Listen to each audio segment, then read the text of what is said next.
Serial Anupama में पंखुड़ी को जिंदा देखकर उड़ जाएंगे राही के होश। जी हाँ दोस्तों, सीरियल अनुपमा में चल रहा हाई वोल्टेज ड्रामा, जहां पर अब भाई पंखुड़ी को मरा हुआ समझ रही है अभी भी राही, और उसे लग रहा है कि उसकी माँ यानी कि अनुपमा ने ही सब कुछ गलत किया है राघव का साथ देकर, और वो उसके परिवार को बर्बाद करना चाहती है। लेकिन सच अब सामने आने वाला है राही के। जी हाँ दोस्तों, सीरियल अनुपमा में राही सुनेगी अब यहाँ पर बहुत ही बड़ा राज, और वो भी होगा मोटी बाँ का और अनिल का, जहाँ पर वो ये कहते नजर आएंगी मोटी बाँ की अनिल, ये सच्चाई कभी सामने नहीं आनी चाहिए कि वो जो उनका नोट था वो सुसाइड नोट वो भी हमने लिखा था, और पंखुड़ी को यहाँ से दूर करना और उन दोनों के बीच में राघव और पंखुड़ी के बीच में गलत फहमियाँ क्रिएट करना भी हमारी ही साजिश थी। देखने को मिलने वाला है कि राघव के खिलाफ यहाँ पर साजिश मोटी बाँ ने इसलिए रची थी क्योंकि वो गरीब था और वो अपनी बेटी को उस गरीब के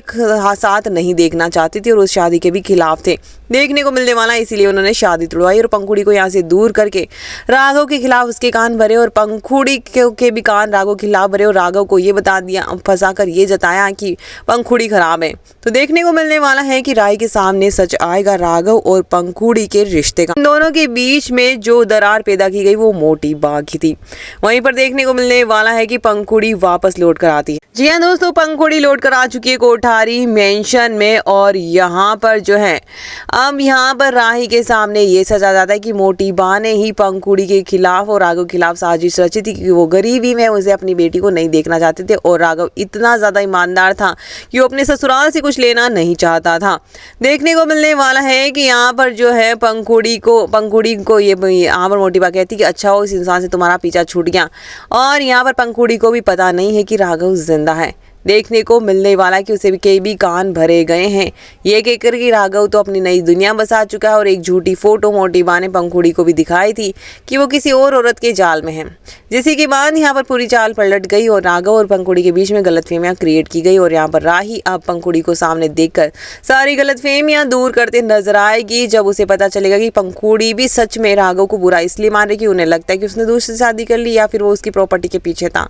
जिसके बाद राही यहाँ पर गलतफहमियां दूर करते नजर आएगी और पंखुड़ी को दिखाएगी राघव की फोटो जेल वाली, और राघव को लेकर आएगी सामने, और यहाँ पर मोटी बाँ फोड़ेगी भांडा, जिसके बाद पंखुड़ी राघव से माफी मंगवाएगी और राही की वजह से होगा राघव और पंखुड़ी का महामिलन, होगी गलतफहमियां दूर। जिसके बाद देखने को मिलने वाला है कि पंखुड़ी यहाँ पर मोटी बाँ को यहाँ ये कहती है कि माँ आप माँ बहन कहलाने लायक नहीं है, जिसने मेरे पति को मुझसे 20 साल दूर रखा, वो माँ कैसे हो सकती है, वो माँ हो ही नहीं सकती है। और यहाँ पर पंखुड़ी मोटी बाँ से ही रिश्ता तोड़ते नजर आएगी और राघव को कहेगी कि जहाँ तुम रहोगे मैं वहीं रहूंगी, मुझे पैसा दौलत कुछ भी नहीं चाहिए। देखने को मिलने वाला ये सब कुछ देखकर मोटी बाँ के होश उड़ जाएंगे।